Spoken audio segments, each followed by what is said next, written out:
We've got a shihtzu. He is 15 years old. He is lacking on his grooming. His ears are in pretty sad shape. You know, I'm a little partial to these little senior doggy babies. These babies have spent a lifetime giving us memories, being good little companions and loving and loyal. They stay home all day waiting for us. It's the highlight of their day whenever we come home.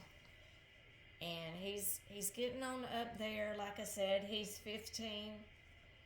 So, you know, who's to say how much longer this baby has? So I'm trying to take some extra care and time with him and just spend a little extra time giving him a spa day.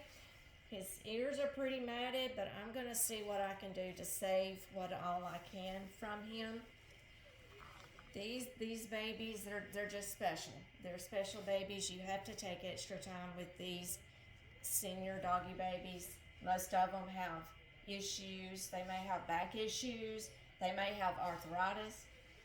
And he's got cataracts, so his vision is not good at all, which makes it even worse, makes them more nervous because they can't see what's coming at them. They can't see what you're doing, and they get startled really easy. And this is his first time here, so he's not accustomed to me, accustomed to my place.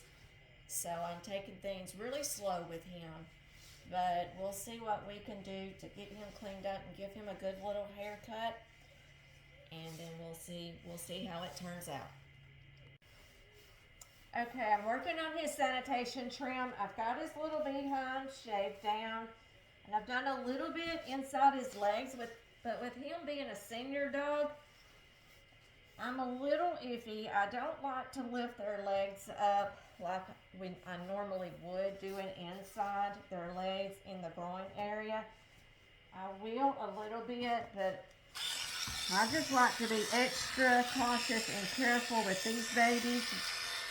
You don't know, like I said, what arthritis they have going on, any hip issues. You just have to be really careful with a senior dog. And they get tired a whole lot quicker than the younger ones. So if he needs to sit down, I'm just going to let him sit, and I'm just going to let him go at his pace.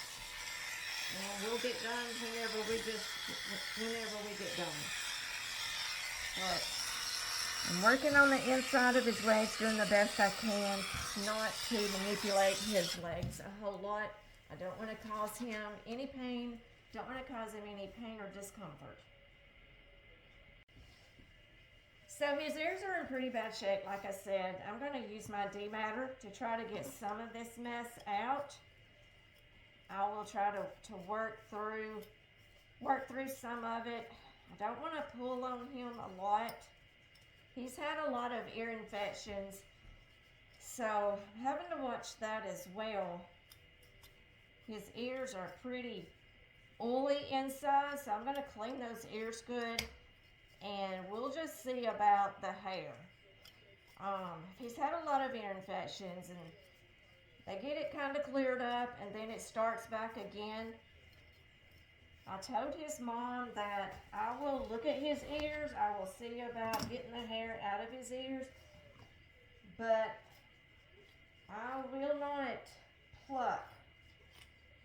I know that's a controversial topic of plucking the hair in the ears. Do you do it? Do you not do it?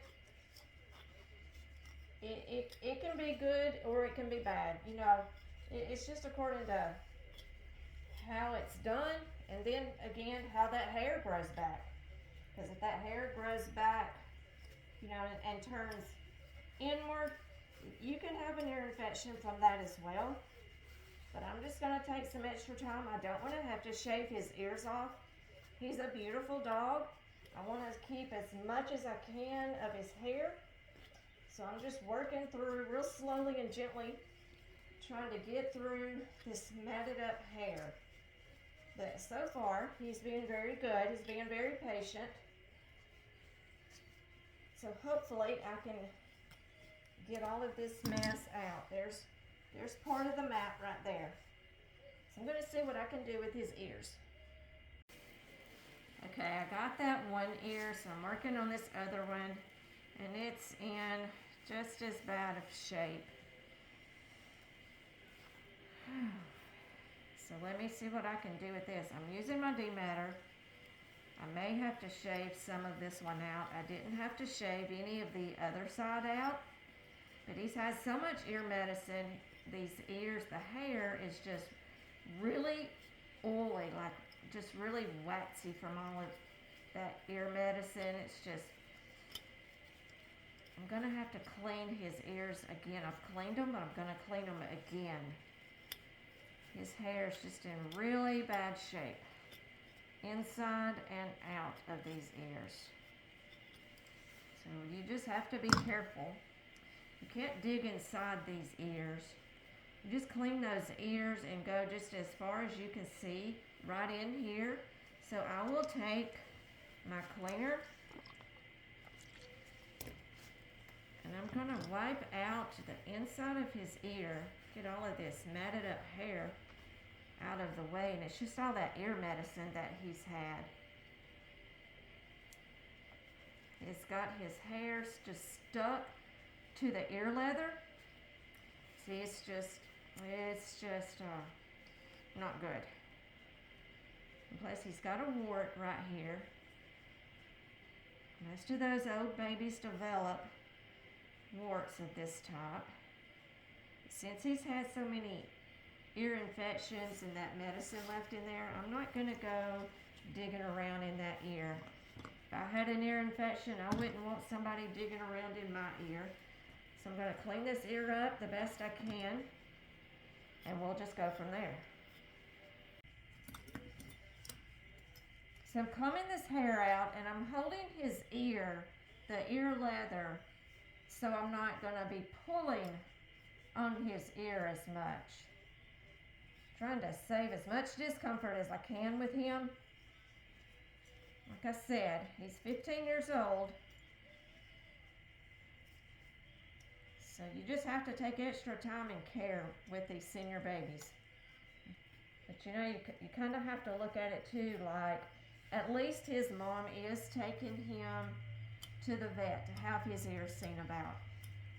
I respect that, because you see dogs come in where they have not been maintained at all. They have not been taken to the vet. Their ears are red and swollen, sometimes just about swollen shut, and it's just very painful to even touch their ears, and he didn't like that right there. So I'm gonna clip that tangle out. Okay, I've got his ears done. I've got his face mostly done. I'm starting on his body. Being very careful with his legs. I don't want to have to lift them and manipulate them a whole lot since he is a senior doggy. I'm just holding his leg up here at the top, at the bend of the leg with his elbow. And I'm just bringing it straight out. I sure don't want to take it to the side. Don't want to hurt those shoulder joints. And I'm just taking my time with him. Just giving him a good spa. He's still being very good and patient. Just letting that leg and just holding it straight out. Just being very easy with him. Okay, I'm starting his body. I've got my Ostervolt, and I'm using a 5 on him. He is still doing really good, being very patient.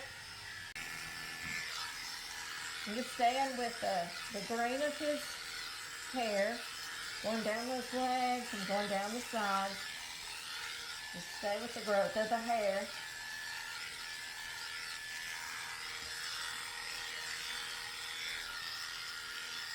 Gonna have to work on his belly a little bit more. Like I said, I don't want to manipulate his legs and hold them up like I normally would a doggy.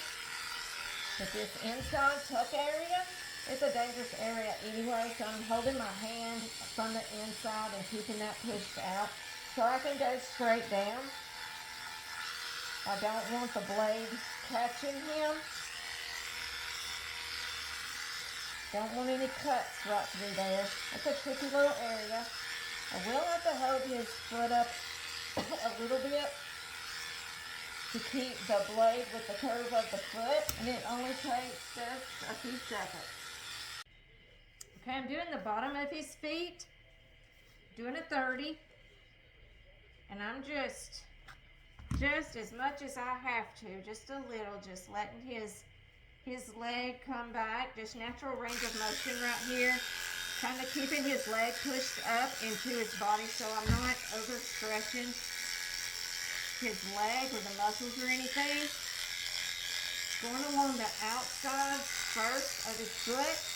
I'm going to do between his toes. He's pretty matted on the bottom of his feet.